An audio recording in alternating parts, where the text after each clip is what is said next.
मनातच असतो. मन मलिन झालं की माणूस दुष्कृत्य करतो.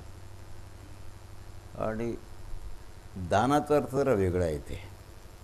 दानं वै भूतरक्षणम. दान म्हणजे तुम्ही धर्म, दान, अन्न पाणी वगैरे हे करता ना, त्याला दान नाही म्हटलेलं आहे. भूतमात्रांचं म्हणजे प्राण्यांचं रक्षण हे खरं दान आहे, कारण ते जीवदान आहे ते. म्हणून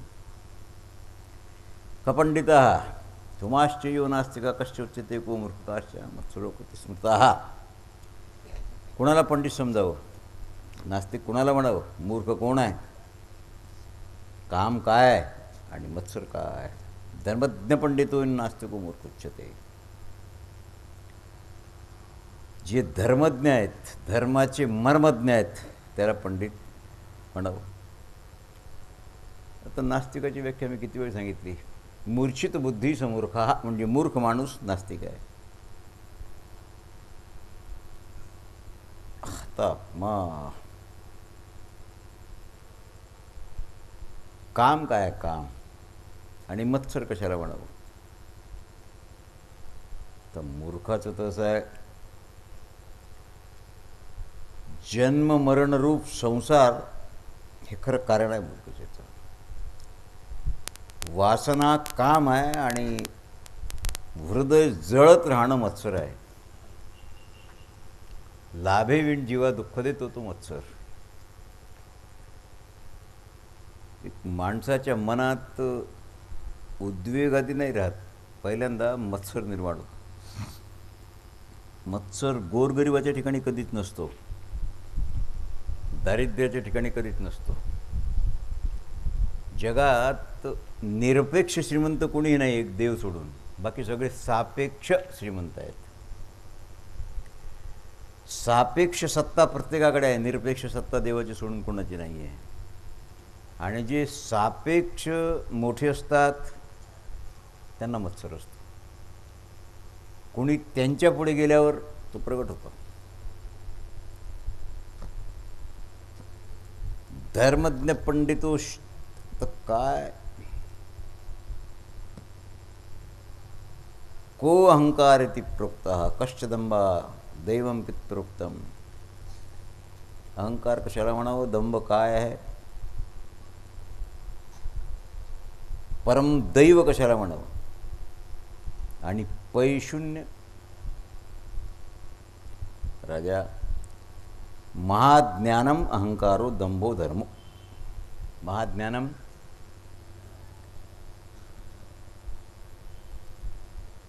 सगळ्यात मोठं अज्ञान आणि अहंकार हे सारखे आहेत.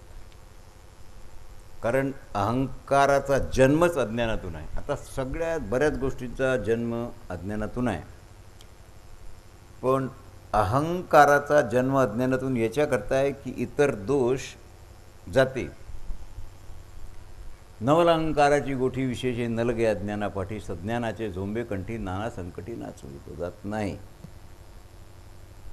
आणि स्वतःला खोटा धर्मातना समजणं आणि प्रसिद्ध करण्याला दंभ म्हणतात. आम्ही या व्यासपीठावरून किंवा तुम्ही आता विद्यार्थी आहात, तुम्हाला काही बोललो तुम्हाला राग यायचं कारण नाही ना. आम्ही तुम्हाला तुमच्या कल्याणाचं बोलतो.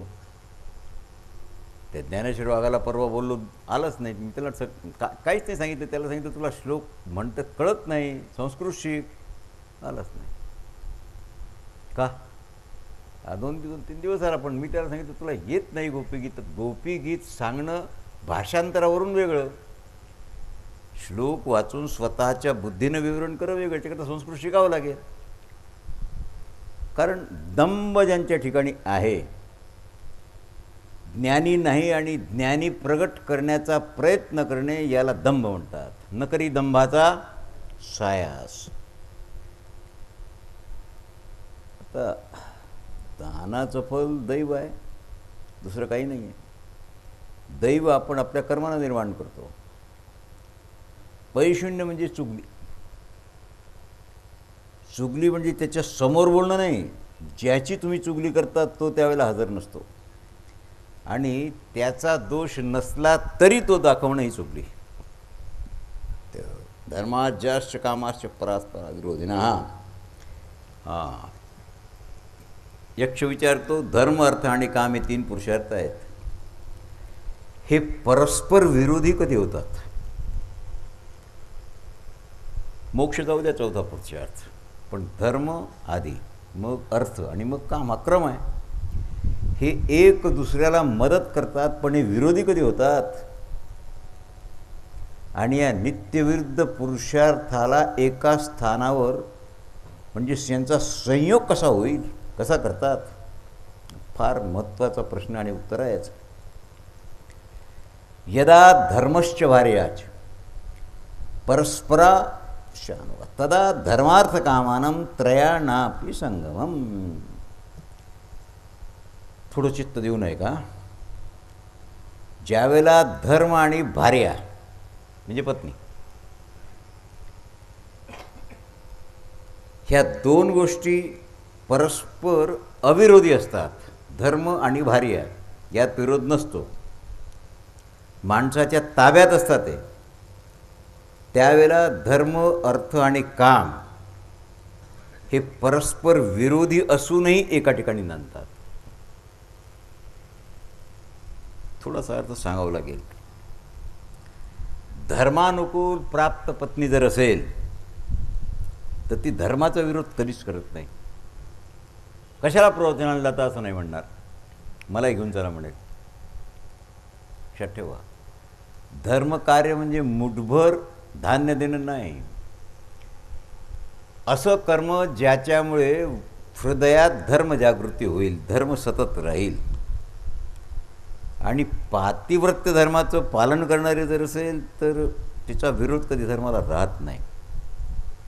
या प्रकारानं धर्मानुसार प्राप्त पातिव्रत्य धर्म, पातिव्रत्य हा धर्मच आहे की नाही, म्हणजे धर्मानंच पातिव्रत्य धर्म तुम्हाला मिळाला आहे की नाही, ह्याचं पालन करणारा जर असेल तर दोन्ही वस्तू अनुकूल होतील, अर्थ आणि काम. गृहस्थ गरीब होतो, पण धर्मात्मा गृहस्थ आजपर्यंत गरीब झाल्याचा दाखला नाही आहे. लक्षात आलं का? गृहस्थ दरिद्री होईल, पण धर्मात्मा गृहस्थ कधी दरिद्री होत नाही. म्हणून त्याच्या घरात धर्मही आहे, दारिद्र्य येत नाही म्हणून अर्थही आहे आणि कामही आहे, म्हणजे भोग आहे. हे 3 विरोधक असून भार्या पतिव्रता असेल तर एका ठिकाणी नांदतात. झालं. अक्षयो नरकः केन प्राप्यते वर्ष एतन्मे पृच्छतः प्रश्न. जीव अक्षय नेहमी करता नरक कोणत्या माणसाला मिळतो? माझ्या प्रश्नाचं लवकर उत्तर दे. युधिष्ठिर म्हणतात, ब्राह्मण स्वाहा याचमानाति कंचनम पंचांता स्थिती ब्रूया स्वक्षम नरकम भजेत. जो माणूस याचकाला किंवा भिक्षा मागणाराला, एखाद्या अकिंचनाला, एखाद्या ब्राह्मणाला स्वतःहून बोलावतो किंवा माझ्याकडे आहे, मी तुम्हाला काही देतो, आणि तो आल्यावर आता जमत नाही म्हणतो, तो अक्षय नरकाला जातो, त्याचं कोणतंच पुण्य त्याचा उद्धार करणार? तुमच्याकडे याचक आल्यावर तुम्ही न दिलं तर एवढंसं पाप आहे, पण तुम्ही त्याला बोलावल्यावर मग जर परत केलं मग अक्षय नरक आहे. राजा, तर काय तुला सांगू, एक विचित्र आहे सगळं वृत्त. पाप वत्सरा, हा एक तर तुम्ही कोणाला बोलवू नका. ब्राह्मण स्वयंमा हा याचकांत अकिंचना. अकिंचन म्हणजे ज्याच्याजवळ काही नाही. तुम्हाला माहीत आहे उपाशी आहे 2-3 दिवसाचा, त्याला तुम्ही बोलावल्यावर सांगितलं की आता जमत नाही, अन्न संपलं, परत जा. वेदेषु धर्मशास्त्रेषु मिथ्याते द्विजातिषु देवेषु पितृधर्मेषु सोयम नरकं व्रजेत. जो माणूस वेद, धर्मशास्त्र, ब्राह्मण, देवता आणि पितृधर्मात मिथ्याबुद्धी म्हणजे धर्म पोकळा आहे. ब्राह्मणात ब्राह्मण तो कधीच नसते, कोणीच देव कोणाला दिसता नाही, देवता वगैरे सगळं ढोंग आहे. पितरांचा प्रश्नच नाही, मेला मुर्दा फुकला की काही घेणं देणं नाही त्यांचं. अशी ज्याची मिथ्याबुद्धी आहे, कारण मिथ्या आहे, हे सगळं आहे. कोणताही संप्रदाय पहा तुम्ही, सगुणी आहे, साकारी आहे. शीखाकडे जाल तर त्यांचा ग्रंथ देव आहे. काही असेल पण आहे की नाही, त्याची पूजा करतात की नाही, त्याच्यावर चौरी डोलवतात की नाही. ग्रंथ साहब अक्षय नरकाला जातो. विद्यमान आहे म्हणे दोहात दाना विवर्जितम. धन असूनही लोभामुळे जो दान करत नाही, तो लोभामुळे दानही करत नाही आणि भोगही भोगत नाही. न्याययुक्त ज्यांना अधिकार आहे घेण्याचा त्यांनाही देत नाही. त्याच्यामुळे अक्षय नरकाची प्राप्ती होते त्याला. नसल्यावर न देणं बरं आहे. राजन क्लेन वृत्तेन स्वाध्यायन ब्राह्मणम केन भवती. कुळ, आचार, स्वाध्याय आणि शास्त्र श्रवण, ह्या 4 गोष्टी आहेत. कुल, आचार, स्वाध्याय आणि शास्त्रश्रवण. या 4 गोष्टीपैकी ब्राह्मणत्व सिद्ध निश्चयानं कोणत्या गोष्टीनं होईल. प्रत्येक वेळेला ब्राह्मण शब्द ऐकता तुम्ही. ब्राह्मण म्हणजे ब्राह्मणाच्या पोटातून निघालेला ब्राह्मण नाही. ब्राह्मणाचे 12 गुण ज्यात आहेत तो ब्राह्मण. असा नुसतं विद्वानही नाही. सम, दम, प्रतीक्षा वगैरे हे गुण ज्याच्यात आहेत तयादी. म्हणून ब्राह्मण आलं की तुम्ही समजून जाता असा पुरुष. आपल्या भाषेत जो संत आहे. आता हे 4 गोष्टी झाल्या, कुल, आचार, स्वाध्याय आणि शास्त्रश्रवण. शृणु यक्षकुलमतात स्वाध्यायं श्रुतं कारणं विद्यते वृत्तमेव न संशयः. युधिष्ठिर म्हणतात, बकराज,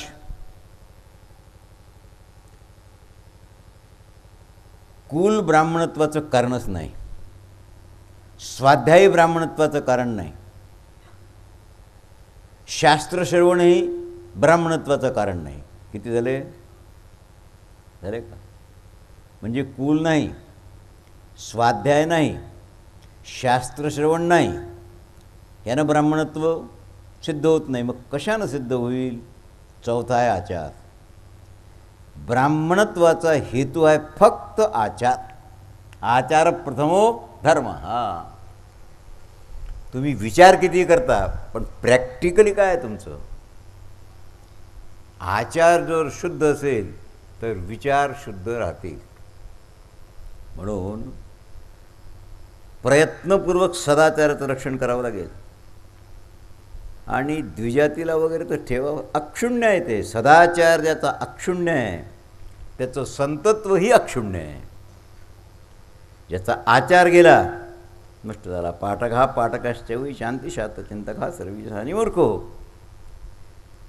शिकणारे, शिकवणारे, शास्त्राचा विचार करणारे हे तर सगळे व्यसनी आणि मूर्ख आहेत का? आता हे व्यसनच आहे का माणसाला? शिकवणे. तुमच्या इथे अकोल्यात ट्युशन्स आहेत की नाही, क्लासेस आहेत की नाही? आता त्याच्या पाठीमागं बँक बॅलन्स हेतू आहे, सगळ्यांना माहीत आहे. त्याला तेच वेळ आहेत. शिकणारे अनेक अज्ञात डिग्र्या घेतात, शिकतच राहतात. शास्त्राचा विचार करणारे वादविवादात आयुष्य घालवतात. हे खरं की ते खरं? ते व्यसनी मूर्ख आहेत. व्यसन आहे त्यांना त्याचं. त्याच्यामुळे त्यांच्या ठिकाणी आचार निर्माण होतच नाही आणि शास्त्रोक्त कर्तव्य पालन नाही होत. तुम्हाला ते शिकवतील असं वागा, अमुक करा. दिल्लीच्या सभेत मी बोललो, ऋषिकेशलाही बोललो, हरिद्वारलाही बोललो. मी त्यांना सांगितलं, तुम्ही 25 लाख रुपये एका कार्यक्रमाचे घेता. 10 कोटी रुपयाचे आश्रम आहेत तुमचे. हजारो शिष्य हे सगळं आहे. ऐश्वर्य फार मोठं आहे. पण तुम्ही व्यासपीठावर रोज सांगता की धन गोळा करू नका, ते इथेच राहील आणि एकटं जावं लागेल. हा कायदा तुम्हाला लागू नाही काय? तुमच्याजवळ 5 कोटी रुपये बँकेत आहेत. बरोबर घेऊन जाल. आश्रम जास्तीत जास्त आश्रमात एखादी जागा खड्डा करून ठेवाल, शिष्यांना सांगून ठेवाल मी मेलो म्हणजे माझा मुर्दा रोवून समाधी बांध. त्यातलं सोबत काय न्याल. जर नेणार नाही तर मग तुम्ही प्रवचनात हे का सांगता की सगळं इथेच राहील म्हणून गोळा करू नका, पण तुमचं दर्शन घेताना 1000 रुपयाची नोट ठेवल्यावर तुम्ही लुटून नाही देत ती का घेता. अक्षिण्ण वृत्त काय शास्त्रोक्त कर्तव्याचं पालन करावं लागेल. चतुर्वेदोपी दुर्वृत्त शूद्रातिरिच्यते. 4 वेद शिकलेला आहे आणि दुराचारी आहे, त्याला शूद्रापेक्षाही अधम समजा. ज्याला काही कळत नाही तो दुराचारी आहे चालेल, पण शास्त्राध्ययनाचा माणूस दुराचारी राहिला तर कसं होईल. अग्निहोत्रात तत्पर, जितेंद्रिय आहे, तसं ब्राह्मण आहे. कबीर साहेब फार गंमत सांगतात. जो देखो सो दुखिया बाबा, सुखिया कोई नहीं. शंकर दुखिया, विष्णु दुखिया, तपी दुखिया, जपी दुखिया, तपसी को दुख दूना. कहत कबीरा वह नहीं दुखिया जिसने मन को जीता. आता बोला, मनाला जिंकणार कोण. कारण हे सगळे स्पर्धेतले आहेत. यक्षुवाच प्रिय वचनवादी किम लभते, विस्मृशम कार्य किम लभते. मधुर वचन बोलणाराला काय मिळते, विचार करून कर्म करणाराला काय मिळते. जो अद्भुत मित्र जोडतो त्याला कोणता लाभ आहे, आणि धर्मनिष्ठेला काय मिळते. मधुर बोलणारा, पूर्ण विचारांती काम करणारा, पुष्कळ मित्र जोडणारा आणि धर्मनिष्ठ. याची उत्तरं तशी तुम्हाला माहीत आहेत, पण प्रिय वचनवादी प्रियो भवती विस्मृण कार्यम अधिकम जयती. मधुर वचन बोलणारा सगळे त्याच्यावर प्रेम करतात,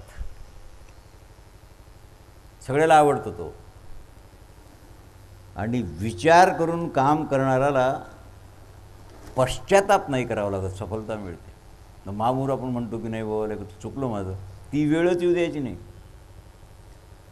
अनेक मित्र ज्याचे आहेत, 10 मित्रापैकी कष्टाच्या वेळेला अडचणीच्या वेळेला कुणी ना कुणी तुमच्या कामा पडेल. आणि धर्मनिष्ठ सद्गतीला प्राप्त होतो, नरकाला जात नाही. को मोहेन किंवा आश्चर्यम पंथा किंवा भारती कहता. हे जरा सुखी कोण आहे, जगात आश्चर्य काय आहे, मार्ग काय आहे आणि वार्ता काय आहे, सगळ्यात महत्त्वाचा प्रश्न आहे. बोला. मोदते म्हणजे सुख. कोण सुखी आहे, जगात आश्चर्य काय आहे, मार्ग कोणता आहे आणि वार्ता काय आहे. पंचमे हनिषष्ठे वा शाकं पचती स्वगृहे हे अंधुडीच्या प्रवासी सचपाचर मोदते.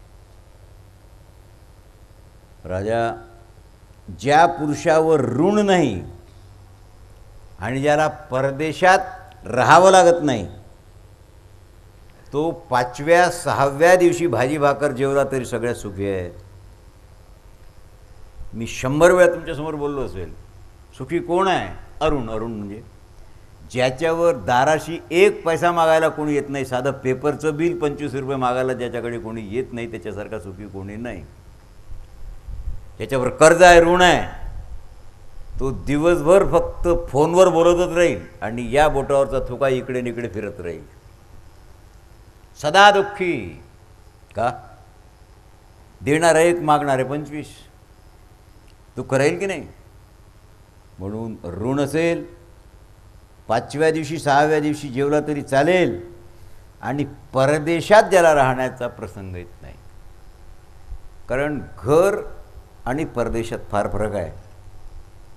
आता जसं माझ्यासारखा माणूस आहे, पक्षासारखं जीवन आहे.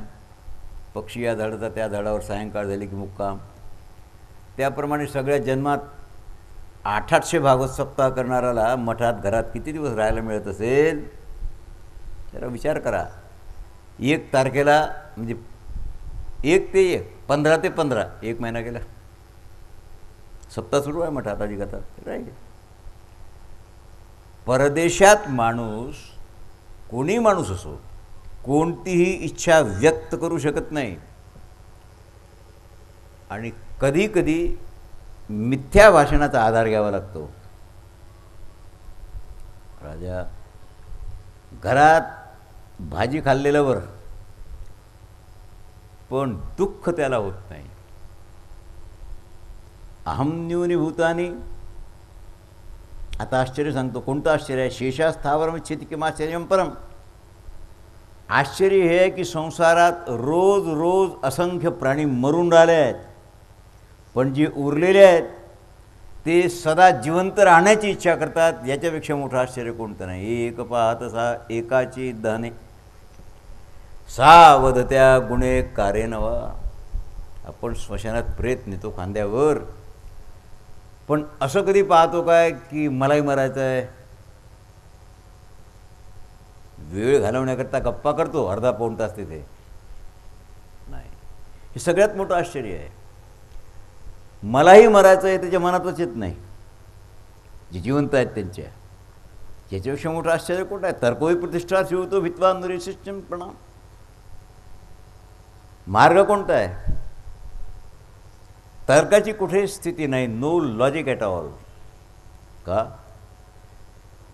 श्रुतीची प्रमाणं वेगवेगळी आहेत. जेवढे ऋषी आहेत तेवढे त्यांचं बोलणं वेगवेगळं आहे. सार एक असेल पण दशोपनिषदात प्रकार किती आहेत भिन्न पहा. एकटा ऋषी नाही आहे. कोणाचं मत मांडाल तुम्ही? बरं धर्म म्हणाल तर धर्माचं तत्व गुहेत स्थित आहे. ते उघड होत नाही. याचा अर्थ आहे धर्माचं तत्व गूढ आहे. 9वा अध्याय पहा तुम्ही. ज्ञानम विज्ञान सहितम.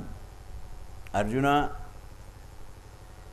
मी तुला गूढच सांगतो त्याला काही इलाजच नाही.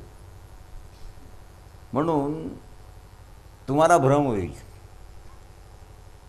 मार्ग कोणता? तुम्हाला भ्रम होईल. श्रुतीचा समन्वय करून तुम्ही निश्चय करू शकत नाही. शास्त्राचा समन्वय करू शकत नाही कारण 6 प्रकारानं बोलतात. 6 मार्ग एका चौफुल्लीवर जातात. तुम्ही तिथे उभे आहात. कुठे जात? शहाण्या माणसानं काहीही करू नये. महाजनो येन गतः सपंथा. महापुरुष ज्या मार्गाने गेले त्या मार्गाने जावं हाच एक मार्ग तुमच्याकरता आहे. म्हणून मी सकाळी यद्दाचरती श्रेष्ठ आहे गीतेचं प्रमाण तुम्हाला दिलं. मार्ग जाऊन गेले आधी दयानिधी संतती दुसरा इलास. अस्मिन महामोहमये कटाक्ष सूर्याज्ञाना तद्वीन भूतानि काल पचिती ती वार्ता. आता वार्ता कोणती आहे? वार्ता तर फार गंमत आहे याची. या महामोहरूपी कढई म्हणा लोखंडाची आपण तळण काढतो ती मोठी महामोहरूपी कढईत भगवान काल समस्त प्राण्यांचं मास ऋतू रूपी. मास म्हणजे महिना. ऋतू म्हणजे 2-2 महिन्याचा ऋतू. ह्या प्रकारानं त्या प्राण्यांना शिजवून त्याला उलटपालट करतो आणि सूर्यरूपी अग्नी रात्र आणि दिवसरूप इंधनाद्वारा रांधून राहिले. ही खरी वार्ता आहे. दुसरी वार्ताच नाही आहे. कारण महाकाल आहेत ते. तुम्हाला वाटत असेल की एक क्षण जातो तो दिवस मागं पडला. ती वेळ मागं पडली कारण त्या भांड्यात कढईत येणं सुरू आहे. जाणं सुरू नाही आणि शिजवणं सुरू आहे. होईल. व्याख्याता मे त्वया प्रश्नार्थार्थम पुरुषम विद्वात्मी. राजा तू माझ्या सगळ्या प्रश्नाची उत्तरं दिली आहेत आणि आता फक्त पुरुषाची व्याख्या कर आणि सगळ्यात मोठा धनी कोण आहे एवढं मला सांग. दिवं स्पृशामि विमुंच शब्द बघ. ज्या व्यक्तीच्या पुण्यकर्माची कीर्ती स्वर्ग आणि भूमीला स्पर्श करते त्याला पुरुष म्हणावं. त्याचा काहीतरी पुरुषार्थ आहे. आणि तुल्ये प्रिया अप्रिय यश्च सुखदुःख तथैव. जो माणूस प्रिय अप्रिय सुख दुःख भूत भविष्य द्वंद्वात समय तो सगळ्यात मोठा धनी आहे. राम धान याचा अर्थ हा आहे. धन म्हणजे जे अक्षय आहे, जे कोणी नेणार नाही. तुमची समदृष्टी कोणी चोरूच शकत नाही. भूत भव्याशी निस्पृहा शांत मानस. भूत वर्तमान भविष्य ह्या सगळ्याविषयी निस्पृह. तुमच्याजवळ 1 कोटी रुपये होते, आता निर्धनात. करत तसा चिंतन काय होईल? भूतकालाच्या चिंतनानं काय होईल? बरं, भविष्याचं चिंतन कराल, तुम्हाला माहीत नाही उद्या भविष्याच्या पोटात काय दडलेलं आहे. वर्तमान जगा, पण वर्तमानाचंही चिंतन कठीण आहे. आत्ता वर्तमान आहे, ह्या वर्तमानाची तुम्ही स्थिती सत्य समजाल काय? नाही. कोण काय समजेल? शांतचित्त सुप्रसन्न निस्पृह सदा योगयुक्त. सगळ्या धनाचा स्वामी आहे तो. कबीरा सब जग निर्धना धनवंता नहीं कोई. धनवंता सो जानिए जाके राम नाम धन होय. कोणता चोरण डाकुनी व्याख्यात पुरुषो यश्चरणी नरा तस्मात. सगळ्यात मोठा धनी पुरुष आहे तो. आणि याकरता मी प्रसन्न आहे. एक म्हणून तुम्ही प्रसन्न आहे. सांग तुझ्या कोणत्या एका भावाला जिवंत करू. धर्मराजाची त्याच्या पित्याने 3दा परीक्षा घेतली. ही पहिली परीक्षा आहे. 2 परीक्षा पुढे आहेत. एक स्वर्गारोहणाच्या वेळेला स्वर्गात जाताना, आणि 3री परीक्षा आहे स्वर्गात गेल्यावरची. ती मी तुम्हाला सांगेल नंतर. कोणता भाव जिवंत करू? श्यामोय रक्ताशो विडारस्तु महाबल नकुलो जीवतो. महाराज, एकालाच जिवंत करायचं असेल तर नकुलाला जिवंत करा. यक्ष हसत होते. त्यांनी सांगितलं का भीम सोनी अर्जुन हो. अरे, शक्तिमान भीम आणि इंद्रालाही जिंकेल असा अर्जुन, यांना जिवंत का करायचं नाही? भीमा इच्छू नको ना. अरे मला समजतच नाही. दशसंख्येनं बघा 10,000 हत्तीचं बोलायच्यात. यस्य बाहुलम सर्वे पांडवा समुपास्ते. मला तर आश्चर्य वाटते. नकुलात काही फार विशिष्ट नाही अर्जुनासारखी. मग अर्जुनाला सोडून नकुलाला जिवंत करायचं का म्हणतो? हे प्रश्नाचं म्हणजे परीक्षेतला प्रश्न सोडवला आहे धर्मराजाने. युधिष्ठिरोवाच धर्म एव हतो हंती धर्मो रक्षति रक्षिता. हा तस्मात् धर्म तज्जान्यमानो धर्मो हंतवरी. धर्मो रक्षति रक्षिता. धर्म कोणाचं रक्षण करतो? तो धर्मानं वागतो त्याचं. युधिष्ठिर म्हणतात, पक्षीराज, जर धर्माचा नाश केला गेला ना तर तो अधर्म कर्त्याला नष्ट केले वाचून राहणार नाही. आणि त्याचं रक्षण केलं तर कर्त्याचं रक्षण होते. म्हणून मी धर्म त्याग नाही करू इच्छित. कारण काय? आंधशंसम परो धर्म. हा अंधशंसन चिकित्सवी. मला असं वाटते अंधशंसता म्हणजे दया, समतेसहित दया. अंधशंसता म्हणावं त्याला. दयाही आहे आणि समदृष्टी आहे. हा परमधर्म आहे. म्हणून मी तुम्हाला सांगितलं की नकुलाला जिवंत करा. महाराज, माझ्या पित्याला 2 बायका होत्या, कुंती आणि माद्री. कुंतीचे आम्ही 3 भाऊ आणि माद्रीचे 2 नकुल सहदेव. आता हे 4 मरून पडले आहेत. मी मेलो नाही. म्हणजे कुंतीचा 1 पुत्र जिवंत आहे मी. माद्रीचा 1ही जिवंत नाही. दोन्ही मेलेले आहेत. म्हणून तीही पुत्रवान राहावी याच्याकरता नकुलाला जिवंत करा. म्हणजे माझ्या दोन्ही मातांचे 2 पुत्र कायम राहतील. हाच खरा धर्म आहे. कारण लोक समजतात धर्माशील सदा राजा आहे ते मानविसतात. समाजात माझी प्रसिद्धी आहे धर्मवान म्हणून. युधिष्ठिर धर्मवान आहे. आणि मी जर धर्मापासून विचलित झालो, च्युत झालो, सगळं संपेल. याकरता तुम्ही नकुलाला जिवंत करा. तथा कुंती मात्री यक्षोवाच अस्य ते यथार्थकामाश्चनुष्ठान परमतं तस्मात् ते भ्रातरा सर्वे जिवंत वर्षतवा. भरतश्रेष्ठ, तू अर्थ आणि काम, दया, समता याचा फार मोठा आदर केलेला आहे. याकरता तुझे सगळे भाऊ जिवंत हो. कठीण परीक्षा आहे की नाही. आपण जेवढे लोक बसल्यावर त्यातलं कुणीही जरी तिथे असता, त्यांनी अर्जुनाला जिवंत करा म्हटलं असतं, भीमाला जिवंत करा, नकुलाला जिवंत करा म्हटलं असतं काय मला सांगा. सापत्न भाऊ आहे, माद्रीच्या पोटातून निघाल्या आहेत, कुंतीच्या नाही. अशी दृष्टी मला नाही वाटत की या जगात कोणाची असेल. For the whole world no. आहे कोणाची? विचारवानाची नाही, शहाण्याची नाही, विद्वानाची नाही, बुद्धिमानाची नाही, कोणाची नाही. आणि यक्षोवाच अहं ते जगतस्थाना धर्मो. राजा, मी पक्षी नाही आहे. त्वाम दीक्षिरपात विधिमाम मर्तर्षम, मी तुझा पिता आहे धर्मराज, आणि तुला पाहण्याची मला इच्छा झाली म्हणून मी आलो. यश, सत्य, दम, शौच, सरळता, लज्जा, अचंचलता, दान, तप आणि ब्रह्मचर्य ही माझ्या शरीराची अंग आहेत. किती धर्माने युक्त आहे धर्म? शांताराम शास्त्री भागवतात धर्माचं स्वरूप काय दिलेलं आहे 4व्या स्कंदात. धर्माच्या शाखा किती आहेत, धर्माची संतती आहे की नाही, कोणता पुत्र कोणत्या भारेपासून धर्माला झाला. बायका 10 आहेत, धर्म 1 आहेत, पण प्रत्येकाचा जन्म कशामुळे झाला तुम्ही या बारीक कथा सांगत नाही. अतिमहत्त्वाच्या. दुर्वा सांगून टाकला, प्रल्हाद सांगून टाकला, गोकुळ सांगून टाकलं, आवरलं भागवत. तसं नाही आहे. हे अवयव आहेत धर्माचे 10. यश, सत्य, दम, शौच, सरळता, लज्जा, अचंचलता, दान, तप आणि ब्रह्मचर्य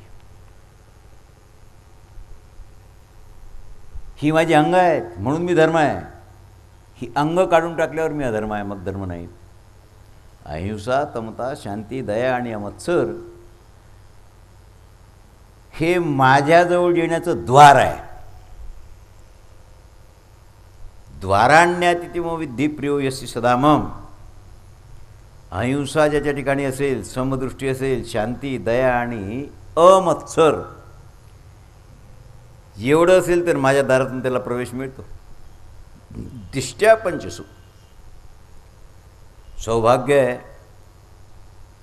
शम, दम, उपरती, तितिक्षा आणि समाधान ही 5ही साधनं तुझ्या ठिकाणी आहेत मला दिसली. आणि त्याच्यापेक्षा विशेष तू क्षुधा तृषेला जिंकलेला आहेस. भोगतहान, शोक, मोह, जरा, मृत्यू हे दोष तू जिंकून टाकलेले आहेस. याकरता किती दोष सांगितले?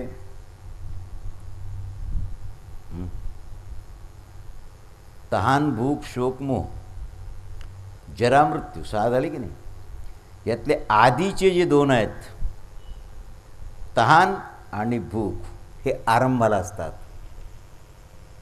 माणूस योगाला, ध्यानाला, तपाला कशालाही बसला तर त्याला याचा त्रास होतो. भूकही लागते, तहानही लागते, त्याला नाही जिंकता येत. पण अभ्यासानंतर तहान, भूकही जाते, शोक, मोहही जातो आणि जरा मृत्यूचं कारणच नाही. चांगदेव महाराज 1400 वर्षाचे होते. देवाचा अवतार काल 125 वर्षाचा आहे. एक केसही पांढरा झाला नाही, शरीराला ओळी पडली नाही. याकरता षटपदे जिता हा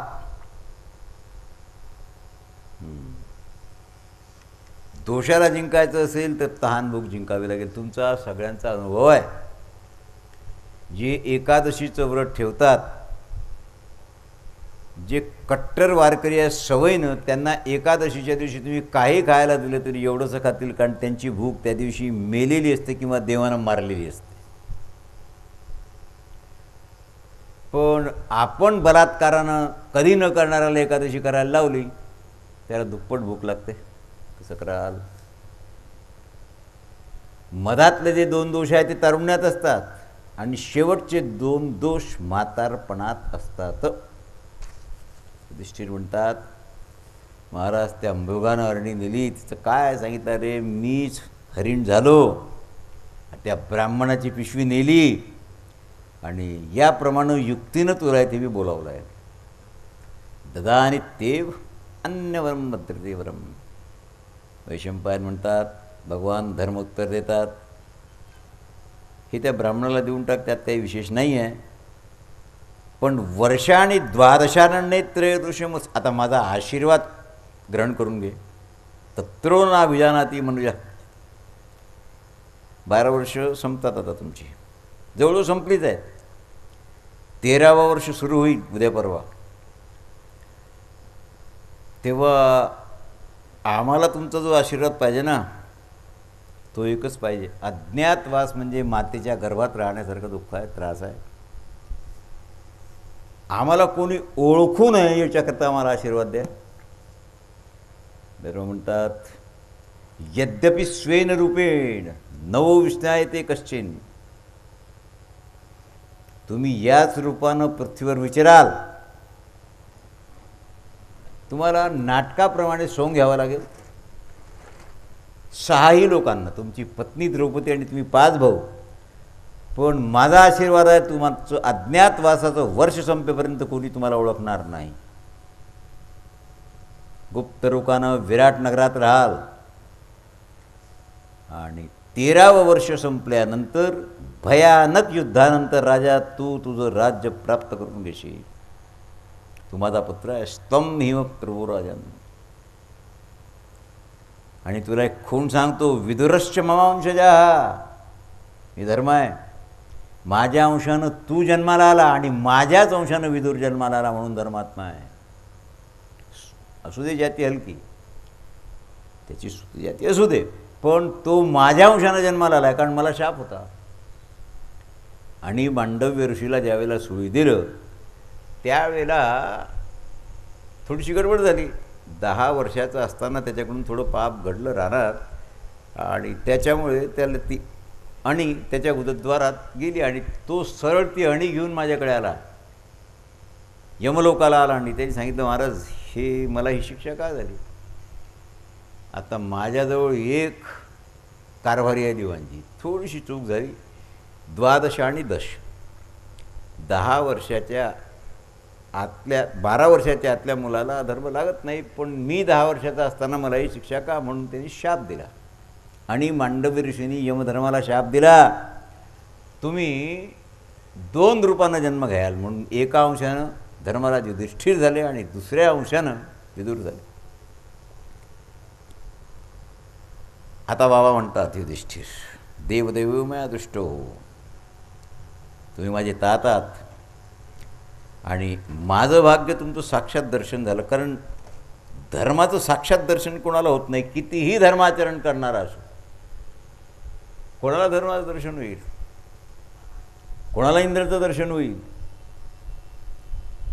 महाराज मी तुमचा पुत्र आहे, माझ्या ठिकाणी कधीही लोभ मोह आणि क्रोध निर्माण होऊ नये. मी क्रोधाला लोभानं आली, मोहाला जिंकावं. वैशंपायन म्हणतात, अंतर्धान झालेले भगवान धर्म आणि अज्ञातवासाचा वेळ झालेला आहे. अजून काही ठरलेलं आहे कोण कुठे राहील, काय करील, काही ठरलेलं नाही आहे. सगळेच एका ठिकाणी आले, पण पुरोहित होते त्यांचे, धौम्य पुरोहित होते. धौम्याने सांगितलं, आपण विचार विनिमय करू कुठे काय, कारण तुम्हाला वर्षभर राहायचं आहे आणि तुमचा पत्ता घेण्याकरता शेकडो गुप्तचर पेरून ठेवलेले आहेत दुर्योधनाने. कारण तुम्ही 1 दिवस आधी जरी ओळखले गेले तर पुन्हा 12 वर्ष वनवासाला जावं लागेल. याकरता विचार करून ठरवा. देवराज इंद्रही निषेध राज्यात लपून राहिले होते काही काल. प्रत्येकाला पाहावं लागतं.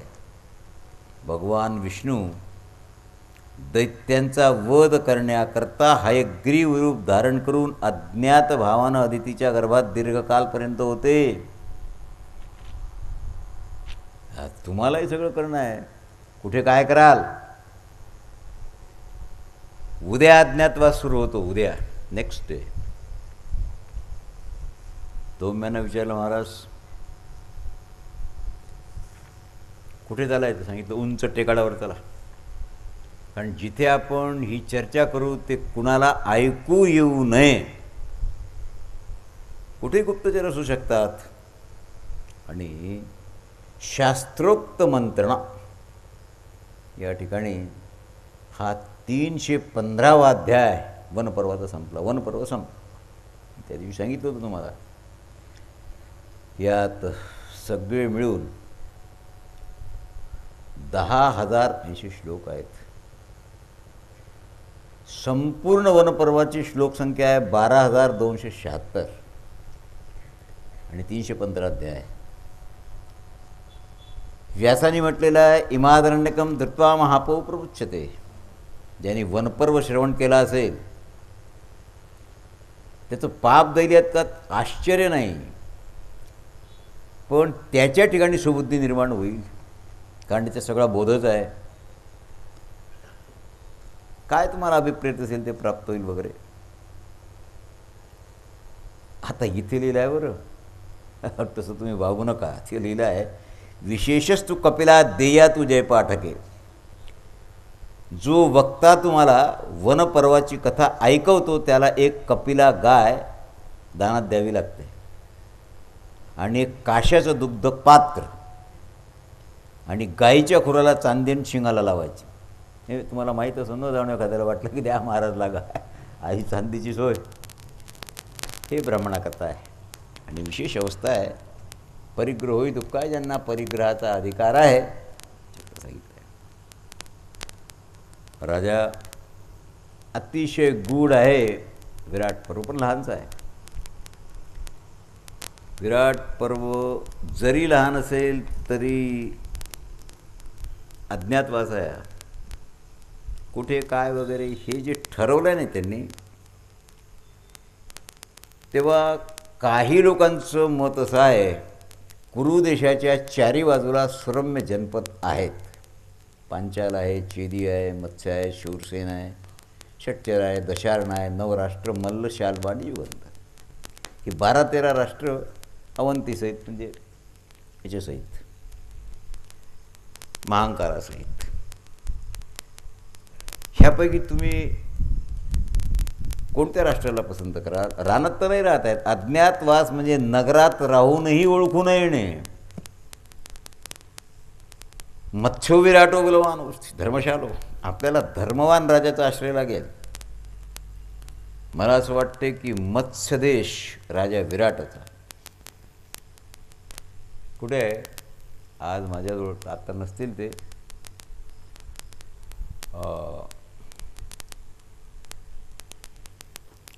चांगला भाऊ आहे तो, चांगलं सांगतो, भागवती चांगलं सांगतो, कीर्तनी चांगलं सांगतो. त्याने जे वनपर्वात 17-18 दिवस श्रवण केलं तिथे आणि इथे, तेव्हा त्यांना ते कोणता देश कुठे आहे भारतात याची माहिती पाहिजे होती. भारताच्या बाहेर कुठे आहे. ज्ञानेश्वर महाराज अवारे त्याने आज 1 तास मला मागून घेतला होता. हे मत्स्य राष्ट्र जे आहे ना, हे आपण नेपाळची काही भूमी तुम्ही समजा थोडंसं त्याच्यावर. कारण भूतान जे आहे ते स्त्री साम्राज्य आहे. त्यांचा अनुरागही आहे आणि स्वभावतः धर्मात्मा आहे. वृद्ध आहेत, उदार आहेत, प्रियही आहेत. 1 संवत्सर राहायचं आहे. कोण कोणत्या रूपानं जाईल? युधिष्ठिराने सांगितलं, वो आपापलं मत सांगा. मी स्वतःचं सांगू काय? समस्तारो भविष्यामी तथा राज्ञो महात्मना.